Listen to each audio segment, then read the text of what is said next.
Terutama ini ibu-ibu yang selalu sangka buruk sama suami.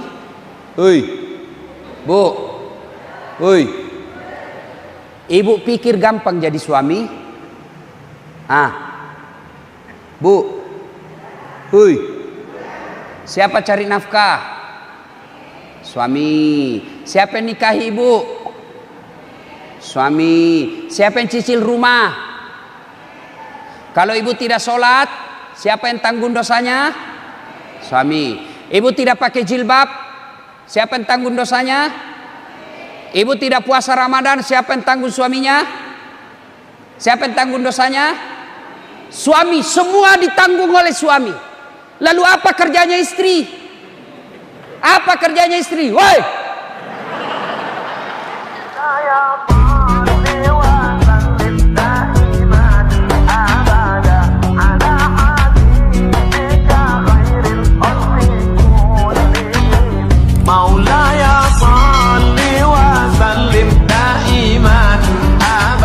Kita dengar-dengar saja yang mana yang paling cocok untuk zaman sekarang.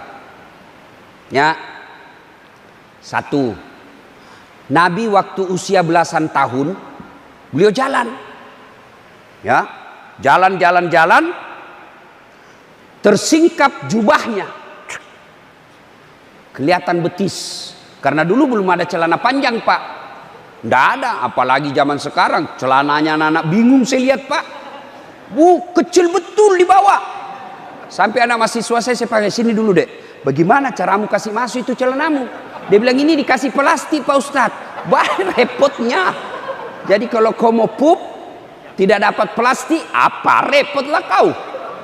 Zaman saya, zaman Pak Haji dulu kecil kan celananya kipasnya di belakang lebar Pak ya, biar kepala sapi bisa masuk. Sekarang kecil sekali lagi Pak.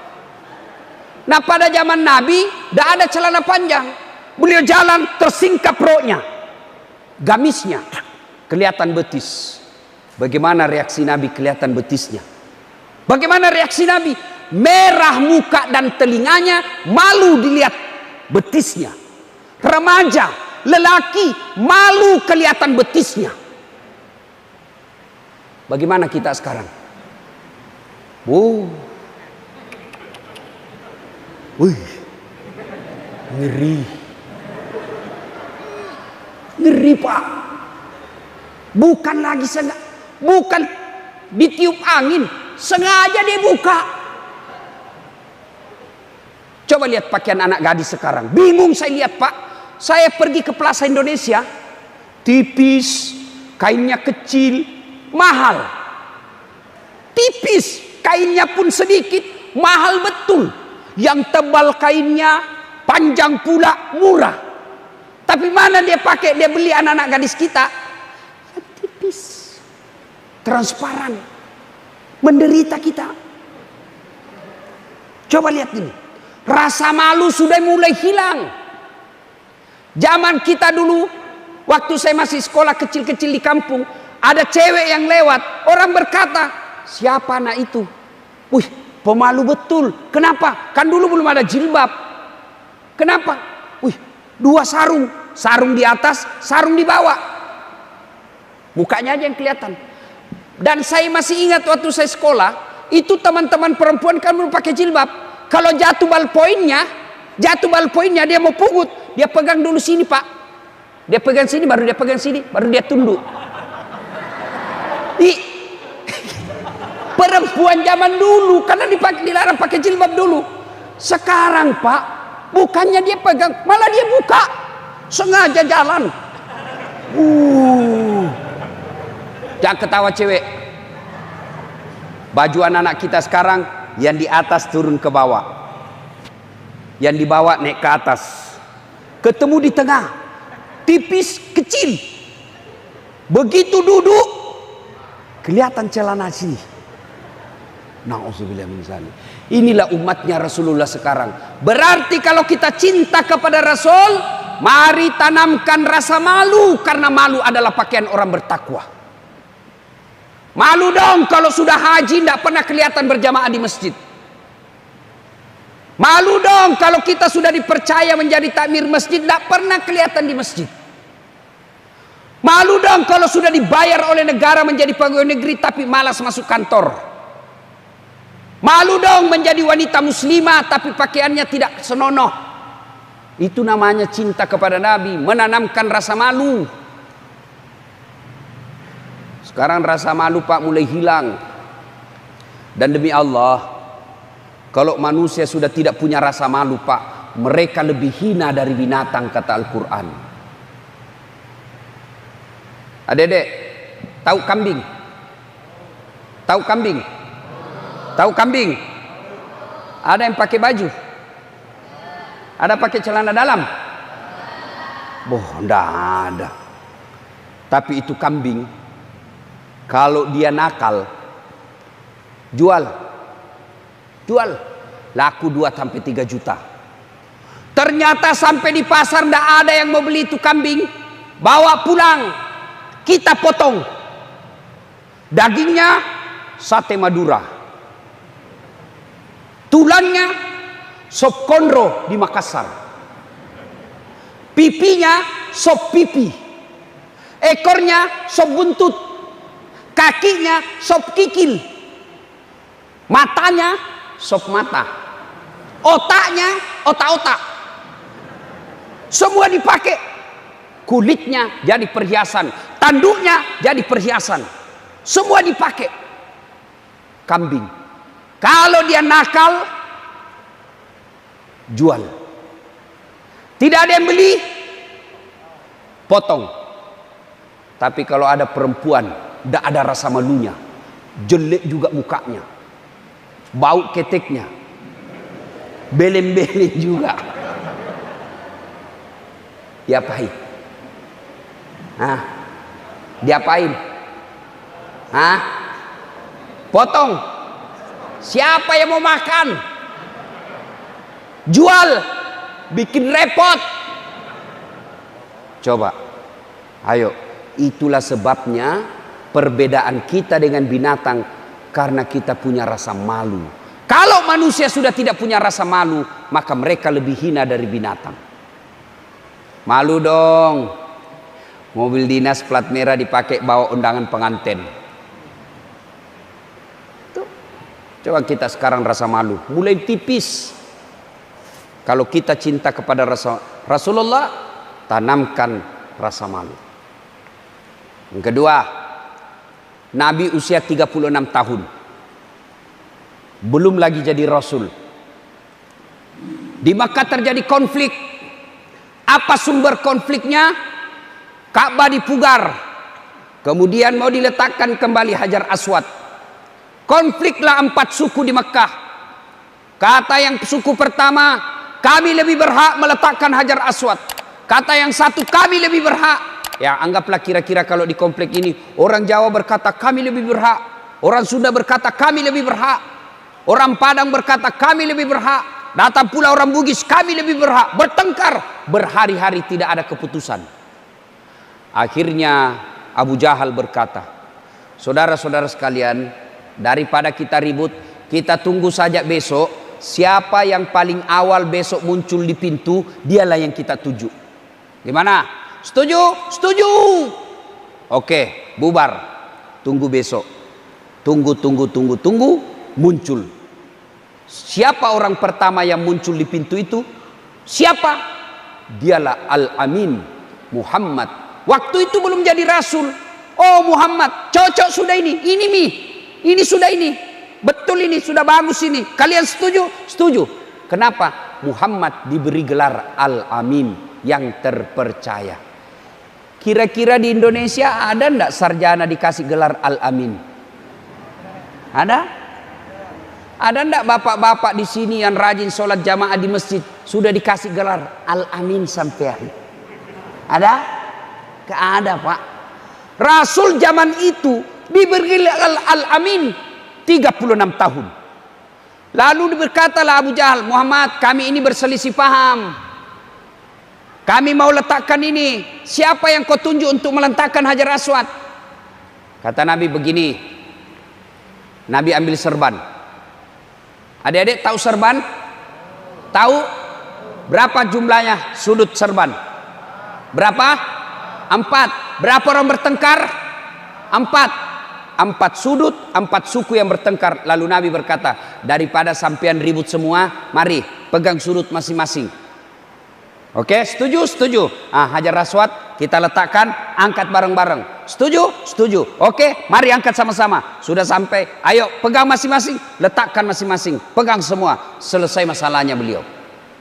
Penduduk Mekah selesai masalah dari Rasulullah. Mengatasi masalah. Tahu juga pegadaian di sini, Pak.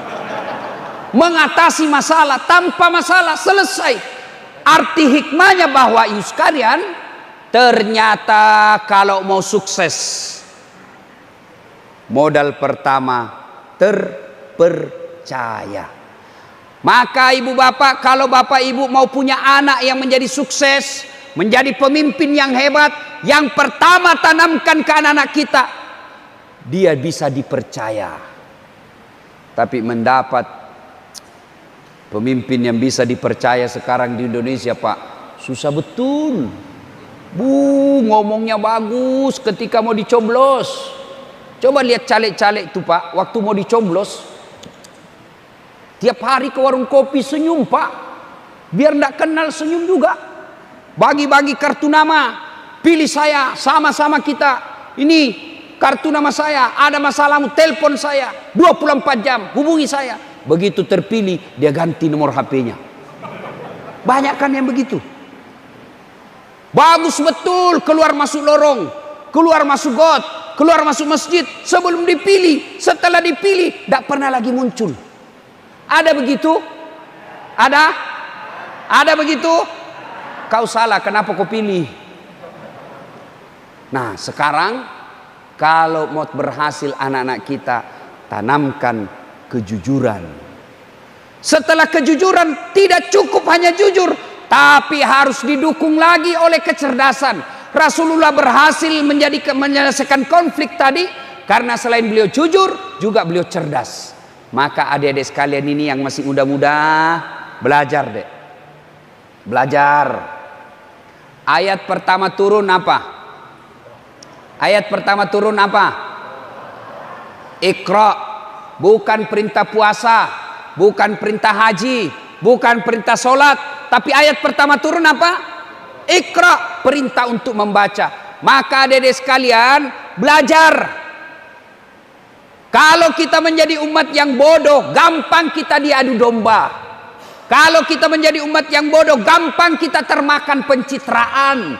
Kalau kita menjadi umat yang bodoh, gampang kita ditipu.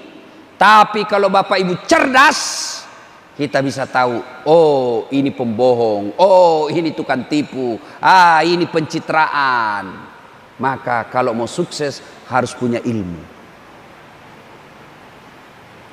Ada 4 sahabat Nabi. 1, Abu Bakar Siddiq, terkenal dengan kearifannya. Yang kedua, Umar bin Khattab, terkenal dengan ketegasannya. Haram, haram. Tidak ada kompromi. 3, Utsman bin Affan, terkenal dengan kaya dermawan. Dan yang keempat, Ali bin Abi Thalib, tokoh muda yang cerdas. Nabi sendiri mengakui, sahabatku yang paling cerdas Ali. Ali pernah ditanya, ya Imam, kalau kau disodorkan antara harta dengan ilmu, pilih mana? Ali punya pikir, beliau jawab, saya pilih ilmu. Kenapa pilih ilmu ya Ali? Ada 3 kelebihan ilmu dibanding harta. 1, harta setengah mati kamu jaga, ilmu dia yang jaga kamu. Contoh, punya duit 5 juta, masukin kaleng-kaleng. Orang Makassar bilang belek-belek. Dikasih masuk di belek ya 5 juta. Sudah itu digembok ini belek-belek. Belek-belek dikasih masuk lemari. Gembok lagi lemarinya. Sudah berapa gemboknya? 2. Keluar kamar, gembok lagi kamarnya. 3 gemboknya. Keluar rumah, gembok lagi rumahnya. 4 gemboknya. Keluar pagar, gembok lagi pagarnya. 5 gemboknya. Sampai di kantor, hilang kuncinya. Setengah mati dijaga toh. Duit. Tapi ilmu, dia yang jaga kamu. Mana buktinya? Saya datang di sini Pak, dikawal sama polisi. Nanti ada yang ganggu Pak Ustadz. Dikawal. Gara-gara apa? Bukan karena saya cakep. Jelek begini Pak. Cuma yang saya tidak suka itu kalau ketemu langsung Pak, terutama itu ibu-ibu yang paling cerewet. Kalau dia sudah lihat saya secara langsung, dia bilang, kecil aja orangnya. Tidak sama di televisi. Masih bagus itu Pak mencelanya. Pendek orangnya rupanya. Ada yang lebih parah lagi, dia bilang, itu juga bajunya waktu di YouTube. Saya malam ini kurang beruntung. Sebab kemarin waktu saya diundang juga di sini, komplek apa namanya, lupa, Cibubur. Ini juga baju yang saya pakai. Oh, ternyata malam ini lagi di Cibubur. Aduh, ada yang ingatkan saya tadi, ini juga bajunya Pak Ustadz waktu di Cibubur. Coba. Nah, ibu bapak, saudara-saudara sekalian, ilmu dia yang jaga kita. Yang kedua kata Ali, kelebihan ilmu. Dengan harta belum tentu dapat ilmu. Tapi dengan ilmu kau bisa dapat harta. Mana contoh? Ada keluarga saya di kampung, banyak duitnya, juragan tambak, banyak duitnya Pak, tapi tidak tahu membaca. Oh, diajarlah membaca sama anaknya. PEP, tambah PEP, SOSO, PEPSO, DEDNT, den. Apa bacanya? Odol. Wah, karena dilihat gambar Pak. Maka dia mulai pandai membaca. Dibawalah dia ke Makassar. Sampai di Makassar, masuk ke mall. Dia dapatlah tangga lift. Tahu tangga lift? Tahu yang naik turun. Begitu dia lihat tangga lift terbuka, ada tertulis open. Langsung, besar betul opennya, pembikin kuenya ini. Karena di kampungnya open itu pembikin kue. Wih, besar betul pembikin kuenya ini. Terbuka, masuk orang Tionghoa. Dia mau teriak, woi jangan masuk, panas. Jangan masuk, panas. Masuk orang Tionghoa, tertutup pintu lift. Selang beberapa saat terbuka kembali. Keluar orang Afrika. Dia bilang, saya sudah bilang jangan kau masuk, hanguslah kau. Dibeleng-beleng. Duitnya banyak tapi dongok. Beleng-beleng. Dibawa lagi ke restoran. Enak restoran, dihidangkan Pak sama anaknya. Selesai makan, masuklah dia di mobil. Bagaimana tadi makanan semua Pak? Kata bapaknya, buih, manya memanengnya Andre, bahasa Bugis. Dia bilang, enak semua dimakan, nyaman, saya suka. Satu aja saya tidak suka, setengah mati ku telan-telan tidak mau masuk. Yang mana? Tidak kusuka, kata anaknya. Kenapa? Ku telan tidak mau masuk. Yang mana Pak? Yang putih tipis, ternyata tisu. Ayo Pak, ini banyak duitnya tapi beleng-beleng. Sebaliknya, dengan ilmu kau bisa dapat harta. Contoh,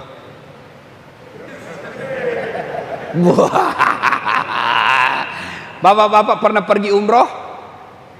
Pernah pergi umroh? Ibu-ibu pernah pergi umroh? Gratis?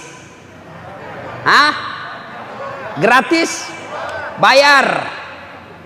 Bawa duit pulang? Habis duit di sana. Gratis men.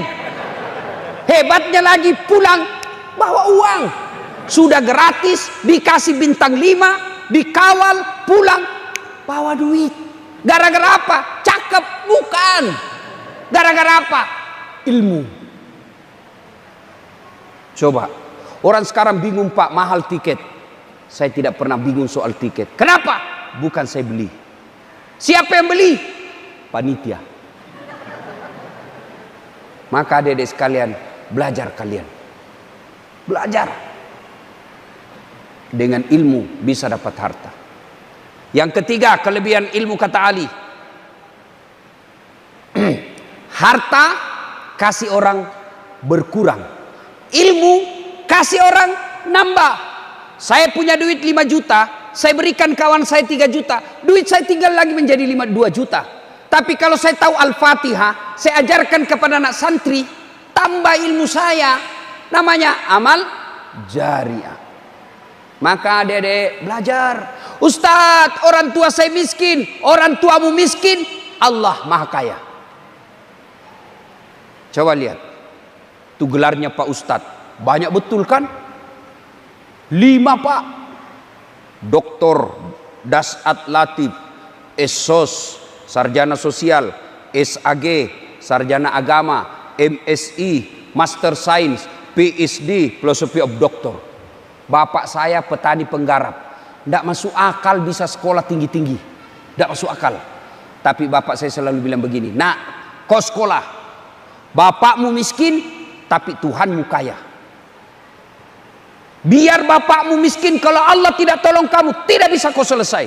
Tapi biar bapakmu miskin, kalau Allah tolong kamu, kecil sekolah. Saya sekolah Pak. Alhamdulillah. Saya bisa sampai di Cibubur ini, bukan karena saya pejabat. Bukan pula karena saya selebriti. Bukan pula karena saya body saya baik. Jelek, pendek. Bisa sampai sini. Karena apa? Ilmu. Dan itulah sebabnya Allah berfirman, yarfa'illahu alladhina amanu minkum walladzina utul ilma darajat. Allah angkat derajat orang-orang yang beriman dan berilmu pengetahuan. Mana contohnya? Coba lihat. Saya ke mana-mana ceramah, biar terlambat datang pasti disuruh di depan duduk, depan Ustaz. Biar terlambat Ustaz duduk. Coba lihat sekarang, saya di atas meja Pak, atas kursi. Hei, gelasnya aja beda. Bapak cuma apa? Botol. Coba. Allah muliakan orang beriman dan berilmu dengan catatan setelah punya ilmu, puncak dari semua ilmu itu adalah adab akhlak. Biar ilmumu tinggi, hebat ngaji, hebat tasawuf, hebat fikih, tafsir hadis, tafsir Quran, tapi kalau akhlakmu tidak bagus, adabmu tidak baik, kalian hina di hadapan Allah. Dan biasanya orang punya ilmu, kesesatannya adalah kesombongan. Sombong, merasa dia paling hebat. Apa yang kita mau sombongkan dengan ilmu? Wa ma utitu minal ilm illa qalila. Saya tidak berikan kamu ilmu, kata Allah, kecuali sangat sedikit. Jadi ilmu yang kita miliki jangan sombong. Allah marah, dia cabut kau punya ilmu. Pikun. Ada obatnya pikun? Ada obatnya pikun? Tidak ada obatnya pikun. Ada orang Pak banyak sekali gelarnya, bertumpuk-tumpuk. Tapi begitu dekat-dekat pensiun dia mulai pikun-pikun. Diprotes sama istrinya, Bu. Apa bapak ini biasanya kalau mau pergi mengajar, dia cium-cium jidat saya. Sekarang tidak pernah lagi kau cium-cium saya. Hampir sudah 10 hari kau tidak pernah cium jidatku. Kata suaminya, astagfirullah. Berarti siapa saya cium selama ini? Ternyata pembantunya dicium. Apa mau sombong? Allah kasih pikun, tidak bisa kau bedakan mana istri mana pembantu. Cuma jangan juga modus. Mentang-mentang sudah dengar ceramah begini, besok dia pura-pura masuk kamar pembantu, didapat sama anaknya, saya kira mamamu nak. Ibu bapak saudara-saudara sekalian, hikmah yang kedua, menuntut ilmu pengetahuan, belajar. Nah inilah tujuannya hadir majelis begini. Saya adik-adik sekalian tidak pernah mondok, tidak pernah sekolah pesantren. Satu-satunya pesantren yang pernah saya ikuti pesantren kilat. Tapi di mana saya belajar agama? Majelis segini. Kalau saya datang dulu, saya catat. Karena ingatan kita terbatas. Pulang di rumah, kita buka lagi. Insya Allah kalau bapak belajar ilmu agama, sekali bapak paham tidak akan hilang. Nah, majelis seperti ini tujuannya menambah ilmu pengetahuan. Nah, kita bicara lagi yang lain. Ini hikmah yang kedua. Ketiga, Rasulullah diangkat menjadi rasul usia 40 tahun. Baliklah beliau ke rumahnya. 3 hari 3 malam beliau di Gua Hira. Panggil Khadijah. Menggigilkan beliau setelah menerima wahyu. Lalu beliau sampaikan kepada Khadijah, istriku sayang, saya kedinginan, selimuti saya. Bapak-bapak ini kira-kira kalau 3 hari 3 malam tidak ada kabar, di telepon tidak dijawab, di WhatsApp dia tidak dijawab, tiba-tiba pulang kedinginan, bapak bilang, sayangku selimuti saya. Kira-kira apa tindakan istri? Hah? Bapak kira-kira diselimuti? Oh, diinterogasi pak. Dari mana kau 3 hari tidak ada jawab-jawab telepon? Diperiksa semua HP kita pak. Iya toh? Istri di rumah begitu pak. Tapi Khadijah,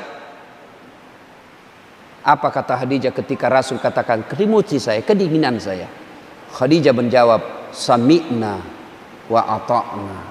Saya dengar dan saya taati. Hikmah pengajian kita kali ini adalah, kalau bapak cinta kepada Rasulullah, kalau ibu cinta kepada Rasulullah, hilangkan sangka buruk. Berapa banyak rumah tangga yang retak, rumah tangga yang akhirnya berujung kepada perceraian. Bukan cuma perceraian, berujung kepada caci maki dan saling menghina. Gara-gara apa? Sangka buruk. Bu, ibu, bu, halo ibu, mau contoh Nabi, cinta kepada Nabi, hilangkan sangka buruk. Telepon suami pagi-pagi jam 8 tidak dijawab, oh berarti suamiku lagi sholat duha. Telepon lagi duhur tidak dijawab, oh berarti suami saya lagi berjamaah sholat duhur. Asar telepon lagi, belum dijawab-jawab. Oh, berarti suamiku ini lagi tadarrus sudah sholat asar. Tiba-tiba masuk WhatsApp teman kita, saya lihat suamimu bonceng cewek cantik betul. Istri yang baik. Oh, berarti suamiku lagi nge-grab. Tenang perasaan. Berhentilah sangka buruk. Pak, Bu, terutama ini ibu-ibu yang selalu sangka buruk sama suami. Hei, Bu, hei, ibu pikir gampang jadi suami? Bu, hei, siapa cari nafkah? Suami. Siapa yang nikahi ibu? Suami. Siapa yang cicil rumah? Kalau ibu tidak sholat, siapa yang tanggung dosanya? Suami. Ibu tidak pakai jilbab, siapa yang tanggung dosanya? Ibu tidak puasa Ramadan, siapa yang tanggung suaminya? Siapa yang tanggung dosanya? Suami. Semua ditanggung oleh suami. Lalu apa kerjanya istri? Apa kerjanya istri? Woi! Apa kerja istri? Jadilah kipas angin. Apa fungsi kipas angin? Menyejukkan rumah tangga. Kami suami cari nafkah, rela, yang penting pulang sejuk perasaan. Kami suami rela dihina di kantor pimpinan, dimaki sama pimpinan, rela, yang penting pulang ketemu istri yang menyejukkan hati. Jangan pula ini bukan kipas angin, kompor gas. Ada yang bilang Pak sama saya, Ustadz, saya sudah menyejukkan tapi suami saya masih suka marah-marah Ustadz. Berarti perlu tambah kipas angin.